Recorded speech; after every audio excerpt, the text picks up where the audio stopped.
بسم اللہ الرحمن الرحیم ووجدک ضالا فہدا۔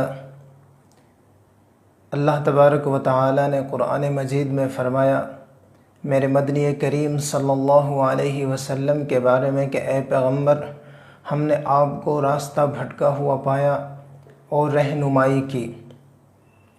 اس آیات کا پس منظر یوں ہے کہ جناب پیغمبر علیہ السلام کا بچپن کا زمانہ ہے، بالکل نادانی کا زمانہ ہے، چھوٹے بچے ہیں اور عرب کا صحرا ہے۔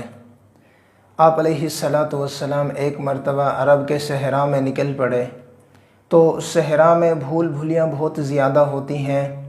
آدمی جب ایک جیسے ٹیلوں میں آ جائے تو پھر راستہ ملنا مشکل ہو جاتا ہے۔ پیغمبر علیہ السلام جب صحرا میں کچھ آگے چلے گئے جنگل میں تو واپسی کا راستہ نہ ملا۔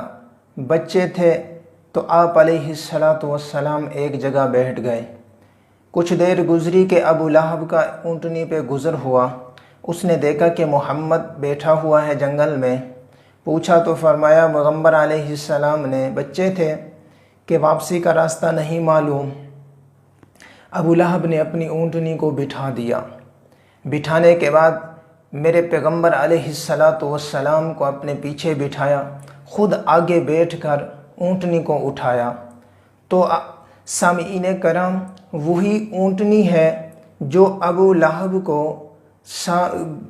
میلوں کا سفر طے کراتی ہے، جو ایک شہر سے دوسرے شہر اس کو اپنی پیٹھ پہ سوار کر کے لے جاتی ہے، جو ملکوں کے سفر کرا رہی ہے۔ مگر اب عجیب بات ہو گئی کہ محمد پیچھے بیٹھا، ابو لہب آگے بیٹھا، اونٹنی اٹھنے کا نام نہیں لے رہی، چلنے کا نام و نشان بھی نہیں ہے۔ اس کو بڑا مارا، بڑا پیٹا، اونٹنی کو ڈانٹ ڈپٹ کی ہے، مگر اونٹنی اٹھنے کا نام ہی نہیں لیتی۔ بہت پریشان ہوا ابو لہب کہ میرے اس جانور کو ہو کیا گیا ہے۔ تو اسی اثنا میں ایک غیب سے آواز آئی، کہا کہ ابو لہب، اس محمد کو اپنے آگے بٹھاؤ تو تمہاری اونٹنی چلے۔ ابو لہب نے میرے مدنی کریم صلی اللہ علیہ وسلم کو اونٹنی پہ اپنے آگے بٹھایا۔ جیسے ہی میرے پیغمبر آگے بیٹھے، وہی اونٹنی ہے چھلانگ لگا کر کھڑی ہو گئی اور چلنے کے لیے تیار ہو گئی۔